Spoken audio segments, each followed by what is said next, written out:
सम्मानित नागरिकों नमस्कार, मैं प्रवीण मिश्रा। आज आ पहुंचा हूं पाकुड़ झारखंड। रांची से लगभग 300 से 400 किलोमीटर की दूरी पर यह पाकुड़ का शहर पत्थर उद्योग के लिए बहुत ही मशहूर है। लेकिन यहां पर हम लोग जो आए हैं वो आने का जो विशेष प्रयोजन है वह है ज्योति पांडे जी से मिलने का और उनकी बगिया को आप तक पहुँचाने का। तो बहुत कुछ कर रही हैं पर सीमित साधन है, सीमित जगह है और चूँकि छोटा टाउन भी है तो यहाँ पर बहुत सारी चीज़ें नहीं मिल पाती है। तो फिर भी बहुत अच्छा गार्डनिंग करती हैं और बहुत सारे फेसबुक के पोस्ट में भी आप इनके देखते होंगे, जो कि पिन कोड 816107 के नाम से इन्होंने अपना बहुत सारे पोस्टिंग को डालते रहती है। फ्लावर्स की शौकीन है। तो नमस्कार आपको।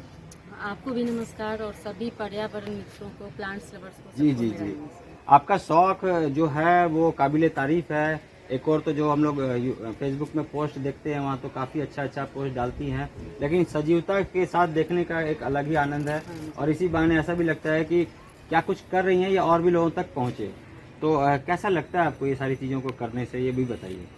एक अलग तरह का मन में सुकून होता है। जी जी, क्योंकि घर के काम के बाद भी समय निकाल के इस चीज को करना, तो वो समझ सकते हैं आप कि जिसको इस चीज से लगाव हो, प्यार हो, वही कर सकता है। तो बार बार हर काम के बाद एक बार छत पे आके मेरे फूल अभी कितने खिले, कैसे खिले, कितनी कलियां आई, ये सब दिन भर का रूटीन रहता है मेरा। इसके लिए हाँ, घर में डांट भी पड़ती है। तो उसके बाद भी ये चीज, ये नशा तो छूटता नहीं है। बहुत बढ़िया। ये डबल पिटल का देख रहे हैं कि आपके पास व्हाइट कलर का है। हाँ जी, व्हाइट भी है। हाँ, और अभी तो ये खिल रहे हैं। हाँ। बाकी मेरे पास लाइट पिंक और सिंगल पर्पल भी है। हाँ, सर्दियों का समय है और यहाँ पर आप देखेंगे कि अपराजिता भी ब्लूमिंग हो रही है। अपराजिता में ब्लूमिंग होने का जो कारण है ये है एक आइडियल तापमान का होना, क्योंकि रेनी सीजन फ्लावर्स हैं। बहुत ज़्यादा यदि कोल्ड हो जाए, ठंड हो जाए तो ये उगना भी बंद कर देते हैं।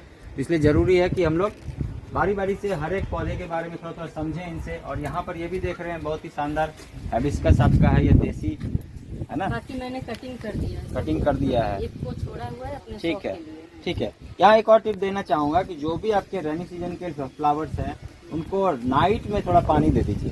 अच्छा। शाम के बाद, तो अगले दिन वो थोड़ा ब्लूमिंग में आ जाते हैं और अच्छा भी चलने लगते हैं। खास करके जो रेनी सीजन या समर डेज के जो प्लांट्स होंगे उनको ऐसा कर सकते हैं। सर्दियों वाले प्लांट्स में नहीं डालना है। इन बातों का ध्यान रखेंगे विशेष रूप से, ठीक है।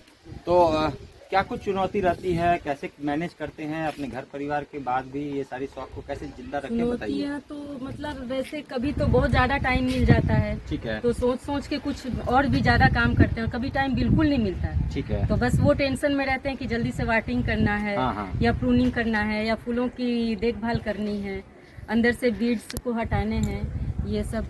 तो बागवानी में ज़्यादातर लोगों को बागवानी क्या करना है, कैसे करना है, उनको मैनेज कैसे करना है और अपनी शौक क्या है, इस विषय को लेकर वो भटकाव सा रहता है। तो आप कैसे फोकस्ड है कि हमें क्या उगाना है, इस बारे में भी थोड़ा हमें बताइए।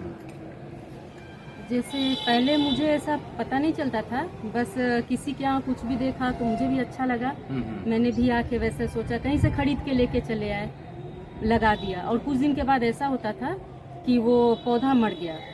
जैसे मैंने एक बार स्थल कमल देखा कहीं, तो उसके नेचर के बारे में पता चला, ये 3 बार कलर बदलता है। ठीक है। मैंने स्पेशली उसको खरीदवा के मंगवाया, गमले में लगा दिया। 8-10 दिन के बाद उसमें कीड़े आने लगे। व्हाइट वाले मिली बग्स जो होते हैं उसमें बहुत ज़्यादा अटैक करते हैं। ठीक है।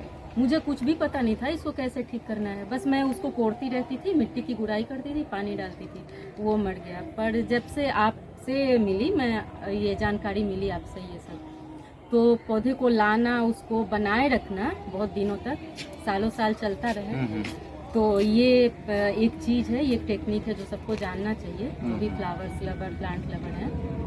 तो फिर आप बहुत अच्छे से रख सकते हैं। मेरे पास बहुत सारी ऐसी चीज़ें हैं जो बहुत दिनों से, बहुत सालों से अभी तक चल रही हैं। हाँ, यहाँ पर एक बात कहना जरूरी है कि जो इसकी समझी है कि प्लांट लवर तो चाहते हैं कि हमारे पास जो कुछ भी प्लांट जहाँ से भी मिले आ जाए और लगा दें, लेकिन उस जगह का हैबिटेट मेंटेन करना जरूरी है। टेम्परेचर हो, वातावरण हो, सारी चीज़ों को मेंटेन करना जरूरी है। यदि आप अपने घर में भी कर पाएंगे तो वो सारे पौधे सर्वाइव भी करेंगे, और यदि वो नहीं कर पाएंगे तो नहीं करेंगे, एक समय के बाद वो खराब होने शुरू हो जाएंगे। तो ये भी एक बहुत ज़रूरी टिप्स है।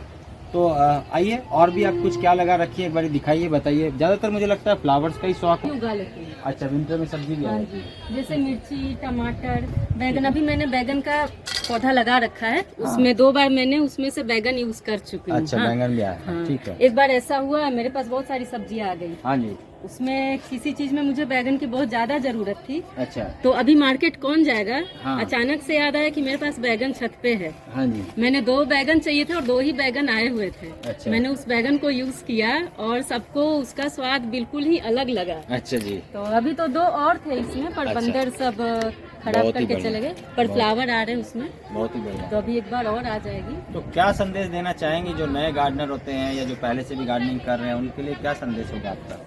मैं यही बता रही हूँ कि जरूरी नहीं है कि आपके पास बहुत साधन, बहुत फैसिलिटी या बहुत समय, बहुत पैसा, सब कुछ होना जरूरी है, तभी आप ये सब काम कर सकते हैं। आपके अंदर शौक हो, इच्छा हो, तो आप आसपास के माहौल से भी ना कुछ एक्सेप्ट करके और उससे आगे बढ़ सकते हैं। बहुत बढ़िया। और बढ़ते बढ़ते फिर आपके पास जो भी आसपास जुड़े हुए हों उनको भी अच्छा लगेगा, वो भी आगे बढ़ सकते हैं और तो- खुद को सुकून मिलता है जी इस जी चीज़ से। जी, बहुत बढ़िया, धन्यवाद आपका। तो यहाँ एक संदेश है कि बेकार को भी आकार दे सकते हैं और अपने सपने को साकार कर सकते हैं। और आज के लिए बस इतना ही। हम लोग फिर मिलेंगे नई वीडियो में और नए पड़ाव में, और हर घर बगिया की मुहिम को लेकर आप तक भी आएंगे। यदि आप भी किसी शहर से जुड़े हैं और ये सारी चीज़ें आपको अच्छी लग रही है, तो कमेंट बॉक्स में आप अपना भी नंबर दे सकते हैं या अपना ईमेल आईडी डाल सकते हैं, जिससे कि हम लोग आपसे भी संपर्क करें और आपके शहर में भी आए। तो अगला हम लोगों का जो ट्रेनिंग है वो है मुगल सराय में, फिर हम लोग की अगली ट्रेनिंग दिल्ली में है और फिर गुड़गांव में भी है। तो आप सभी का बहुत धन्यवाद, आपका विशेष रूप से धन्यवाद। हाँ जी, Thank आपको you. भी और Invite बाकी किया सब आपने, आज आप पहुंच लोगों गए। को भी, दर्शकों को भी मेरा thank you very much, take care, नमस्कार।